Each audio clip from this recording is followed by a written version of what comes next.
राधे राधे, जय श्री राधे। नैन खुले तो दर्शन तेरा हो, होठ खुले तो बस कीर्तन हो। याद रखूं बस हरि नाम को, मन भटके तो सुमरन हो। हरि शब्द का अर्थ बड़ा प्यारा है। हरि का अर्थ है जो आपके समस्त दुखों को हर ले, वो हरि है, श्री हरि। इसलिए हरि नाम बहुत प्यारा है। जब मनुष्य सच्चे हृदय से प्रभु की शरण में जाता है, प्रभु की शरणागति स्वीकार करता है, तब श्री हरि उनके समस्त दुखों को हर लेते हैं। इसलिए हरि नाम बहुत प्यारा है।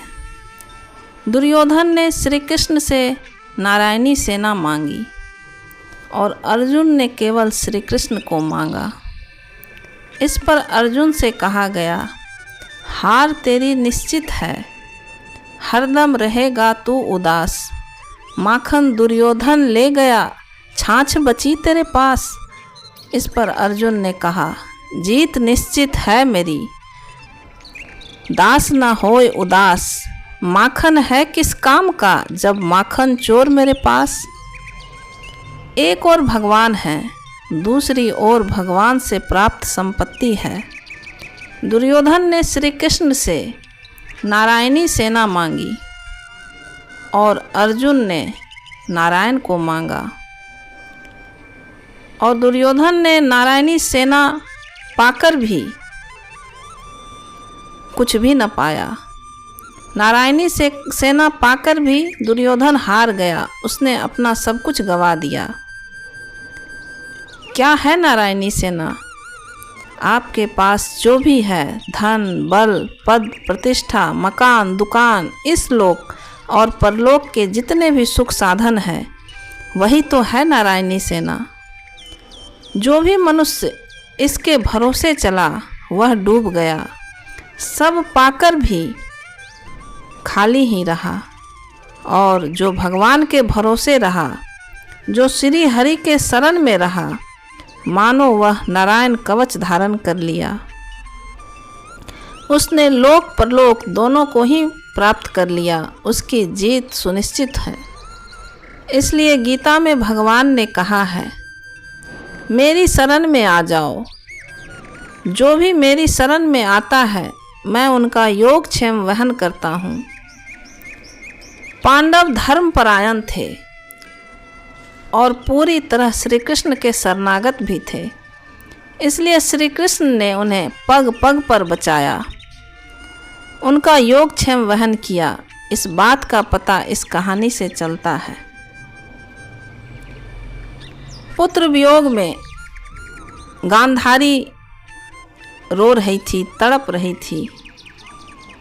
और जब वह श्री कृष्ण को श्राप देने चली, तब श्री कृष्ण गांधारी से कहते हैं, माता, मैं शोक, मोह, पीड़ा सब से परे हूँ। न जीत में, न हार में, न मान में, न अपमान में, न जीवन में, न मृत्यु में, न सत्य में, न असत्य में, मैं किसी में नहीं बंधा हूँ माता। हे माता, काल, महाकाल सब मेरे दास हैं, मैं उन्हीं से अपने कार्य सिद्ध करवाता हूँ। माता, युद्ध अवश्यंभावी था, जो चले गए हैं उन पर शोक ना करें, बल्कि जो है उन्हें स्वीकारो माता। वर्तमान को स्वीकारो माता, भूत दुख का कारण बनता है।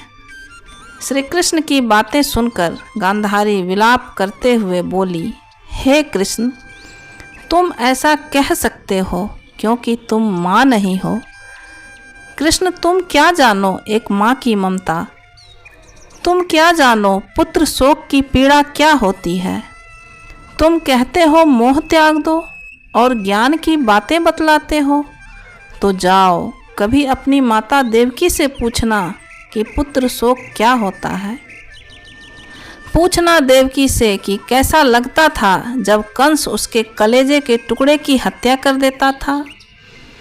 पूछना देवकी से जब वह अपने बच्चे को अपने पास न पाती थी तो कैसे व्यथित हो जाती थी।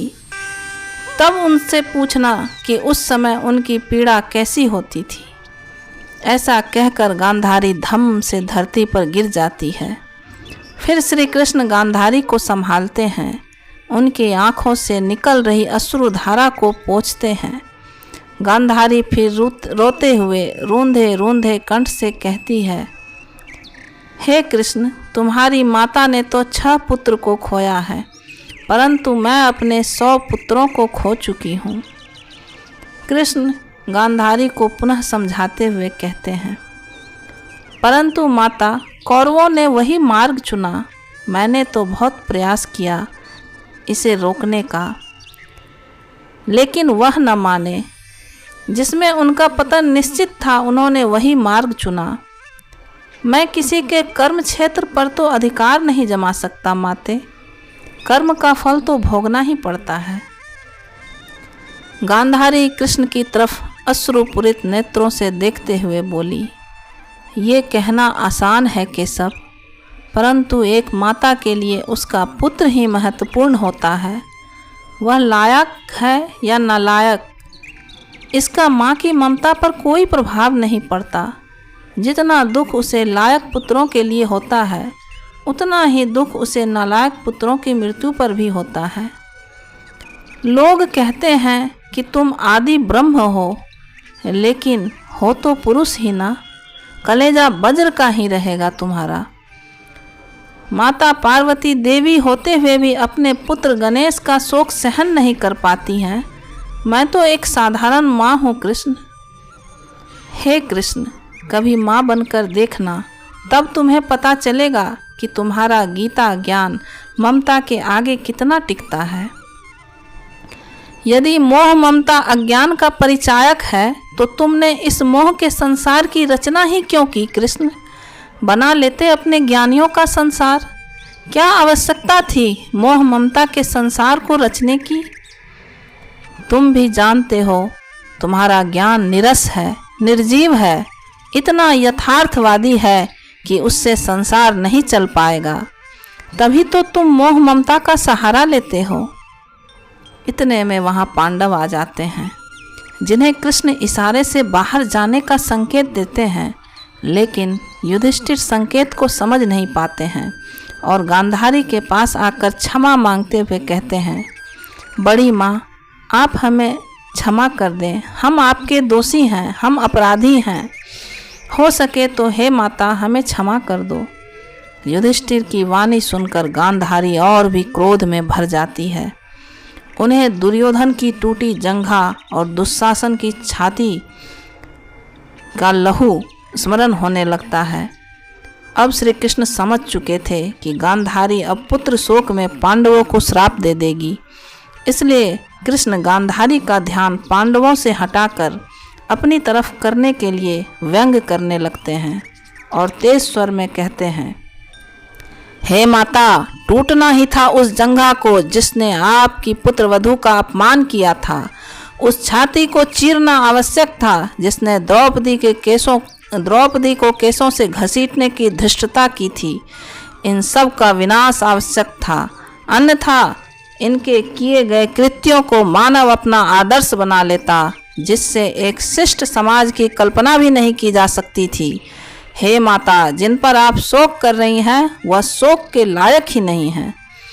कृष्ण के कहे वाक्य को सुनकर गांधारी क्रोध से तपने लगती है और कठोर वाणी में कहती है, हे यादव, हे माधव, मैं शिव भक्तिनी गांधारी अपने पतिव्रत धर्म से एकत्रित किए गए पुण्य शक्ति से तुम्हें शाप देती हूँ। जिस तरह से कुरुवंश का विनाश हुआ है, उसी तरह से पूरे यदुवंश का भी विनाश हो जाए। जब गांधारी ने ऐसा कहा तो श्री कृष्ण बोले, हे माता, यह शाप आपने मुझे नहीं स्वयं को दिया है।